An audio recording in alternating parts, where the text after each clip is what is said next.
सदस्य भारी भरकम प्रतिनिधिमंडल अयोध्या में आकर के दीपोत्सव के इस कार्यक्रम को एक अंतर्राष्ट्रीय मान्यता दे रही है। आदरणीय प्रधानमंत्री जी के प्रति आभार व्यक्त करते हुए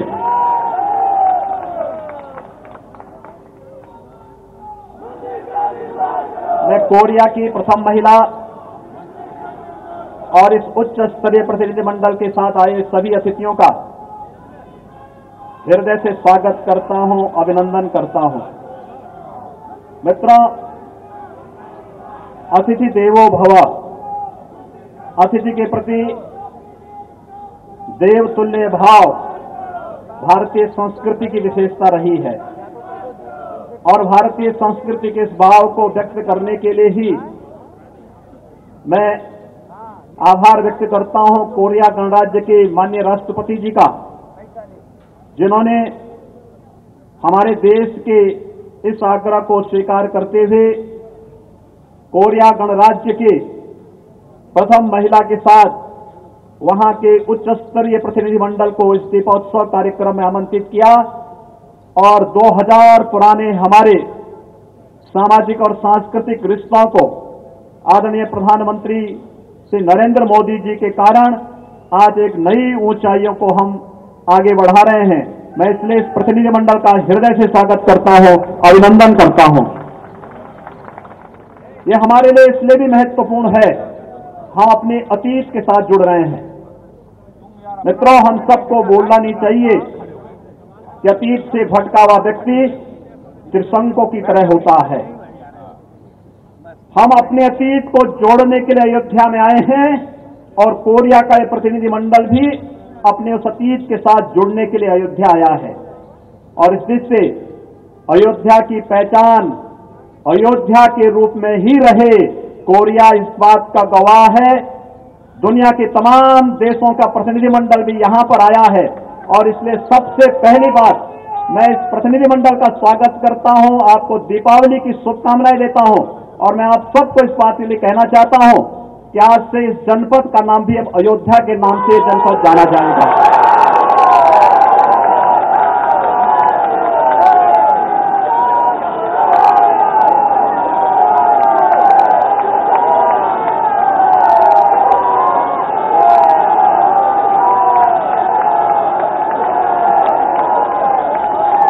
मित्रों, अयोध्या हमारी आन, मान और शान की प्रतीक है।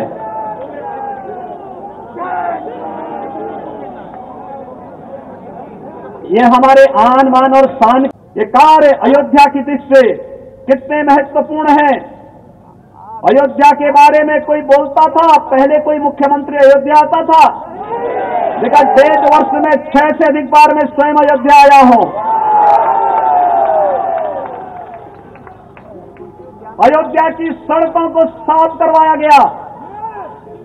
आईपीपीएस के अंतर्गत यहां के जितने नंगे तार थे, जिनसे लटक करके कभी कभी बजरंगबली के अनुयायी भी वहां पर लटक पड़ते थे, हमने उसको अंडरग्राउंड करके आज ऊपर के नंगे तारों से अयोध्या को छुट्टी दी।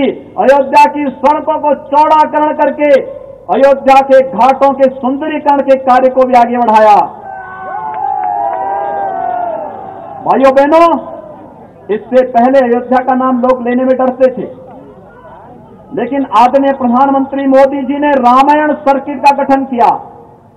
जनकपुर से अयोध्या और अयोध्या से लंका तक जोड़ने के लिए हम पर्यटन की दृष्टि से विकसित करने जा रहे हैं इन सभी क्षेत्रों को। कितना बड़ा सौभाग्य है कि जिस भारत ने दुनिया को शांति और सौहार्द का संदेश दिया, मर्यादा पुरुषोत्तम भगवान श्री राम जबरन किसी के राज्य को कभी अधिकृत नहीं किए, लंका पे विजय प्राप्त की, लेकिन रावण के भाई को सत्ता सौंपे, कृष्णकंडा पर विजय प्राप्त किए, लेकिन बाली के भाई को वहां की गद्दी सौंपे। ये भारत की संस्कृति कभी नहीं रही। भारत ने तो सबको अपने गले से लगाया, जो भी आया वो भारत का होकर के रह गया और भारत इस परंपरा को आज आदरणीय प्रधानमंत्री नरेंद्र मोदी जी के नेतृत्व में उस दिशा में आगे बढ़ा रहा है। और अयोध्या वासियों को गौरव की अनुभूति होनी चाहिए कि मर्यादा पुरुषोत्तम भगवान श्री राम की इस पावन धरती से शांति और सौहार्द का एक नया संदेश हम देश और दुनिया के अंदर दे रहे हैं। मैं जब भी अयोध्या आता था, एक बात मेरे सामने आती थी, यहां के पूज्य संतों के द्वारा एक बार बात कही जाती थी कि सरयू जी में गंदे नाले गिर रहे हैं, ये बंद होने चाहिए। और मुझे बताते हुए प्रसन्नता है, आदरणीय प्रधानमंत्री जी ने नमामि गंगे परियोजना में अयोध्या फैजाबाद के जितने भी नाले सरयू जी में, पवित्र सरयू जी में गिरते थे, इन सबको टेप करके एक भी गंदा नाला सरयू जी में नहीं गिरेगा, इसके लिए पूरा पैसा स्वीकृत हो चुका है। आज इसका शिलान्यास का कार्यक्रम भी यहां संपन्न हुआ है। हम लोग तो अयोध्या में राम जी की पेड़ी को उसी प्रकार से बनाना चाहते हैं जैसे हरिद्वार में हरि जी की पेड़ी है। एक साथ लाखों श्रद्धालु आए और आज जिस अयोध्या में दीपोत्सव का एक कार्यक्रम यहां पर सकुशलता संपन्न हो रहा है, इस कार्यक्रम के साथ इसी प्रकार से जोड़ते हुए हम इन कार्यक्रमों को आगे बढ़ाएंगे और इन कार्यक्रमों के माध्यम से एक नई ऊंचाइयां देने का कार्य करेंगे, जिससे यहां पर आने वाले समय में किसी श्रद्धालु को कोई दिक्कत न हो। एक नई परंपरा को आगे बढ़ाने की शुरुआत, एक नई व्यवस्था को आगे बढ़ाने की शुरुआत और उस आगे बढ़ाने की परंपरा को आगे बढ़ाते हुए हम लोगों ने राम जी की पेड़ी को विकसित करने के साथ साथ यहां पर तमाम अन्य नए कार्यक्रम हम लोग आगे बढ़ा रहे हैं और उन कार्यक्रमों को एक नया रूप देते हुए एक नई दिशा देने का कार्य भी यहां पर किया जा रहा है।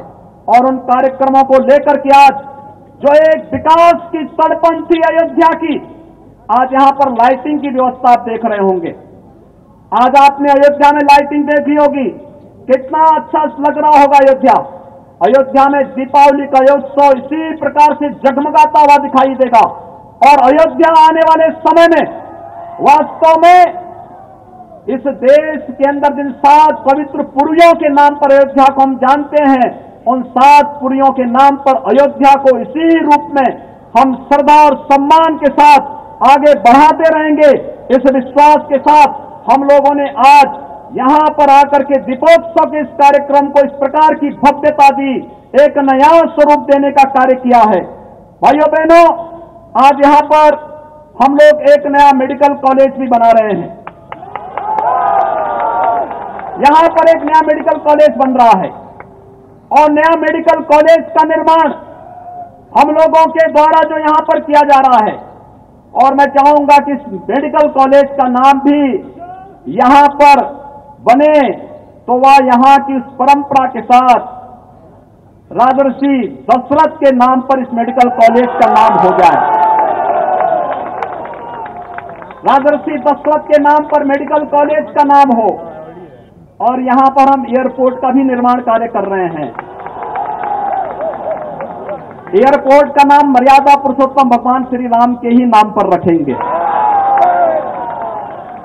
भाइयों बहनों, इस भव्य कार्यक्रम के साथ हम लोग यहां पर इन सभी कार्यक्रमों को आगे बढ़ाते हुए इन सभी आयोजनों को पूरी भव्यता के साथ आगे बढ़ाएंगे और उस दृष्टि से यहां पर अयोध्या का एक नया विकास के नए आयाम हम लोग स्थापित कर सकें।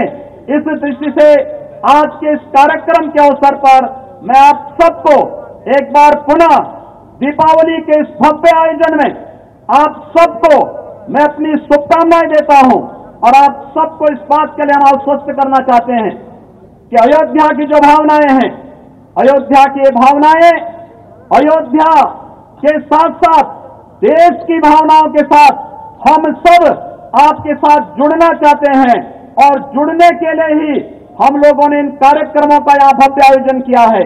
दीपोत्सव का यह आयोजन जो आज अयोध्या में एक रिकॉर्ड बनाने जा रहा है, इन आयोजनों की दृष्टि से मेरा आप सबसे अनुरोध होगा कि इन आयोजनों के साथ हम सब जुड़ें और आयोजनों में भगवान राम के नाम पर एक दीप हम जरूर जलाने का कार्य करें।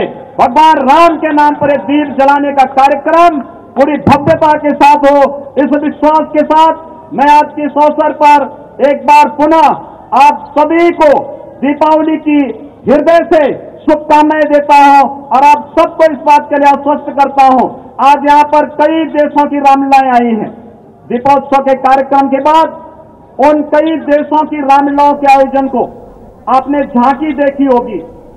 उसमें भीड़ के कारण हम लोगों को जाने का अवसर नहीं प्राप्त हुआ, लेकिन मैं आप सबका आह्वान करूंगा कि यहां पर जो दीपोत्सव के कार्यक्रम के बाद विभिन्न देशों की रामलीलाओं का मंचन होगा, उन मंचन के कार्यक्रम के माध्यम से हम विभिन्न देशों में मर्यादा पुरुषोत्तम भगवान श्री राम की गाथा, चाहे वो रूस हो, लाओस हो, कंबोडिया है, इंडोनेशिया है, इन सभी देशों में किस भव्यता के साथ वह कार्यक्रम रामलीलाओं का, राम की स्मृतियां समाई हुई हैं, उनके साथ हम अपने आप को जोड़ेंगे।